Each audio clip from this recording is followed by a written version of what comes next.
Assalamu alaikum wa rahmatullahi ta'ala wa barakatuhu. Yan uwana musulmi, ina muku wa fatan alkhairi na wannan channel namu Arewa Free TV. So, ina masu fama da tsutsan ciki. To, bi iznillahi ga wani magani da idan mutum ya jarraba shi bi iznillahi zai samu waraka insha Allah. A jarraba gani. Na farko mutum zai samu ma'un kal mutum a misali idan ma bai san inda ake sayar da shi ba, idan ya je Islamic chemist zai same shi ma'un kal da man habbatus sauda. To ya ake haɗa su shine yanzu zamu bada bayani.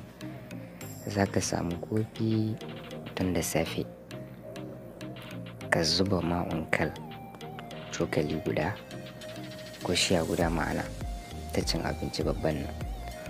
Idan ka zuba sai ka nemo shi ma man habbatus sauda na waje amma shi ma ka yi cokali guda ka haɗa su. Ka ɗauki kamar tsawon sati 2 kana yin wannan bi iznillahi za a samu waraka. Kar ka yi fashin koda ɗaya rana ce. Kwana 14 zuwa 15 bi iznillahi za a samu waraka.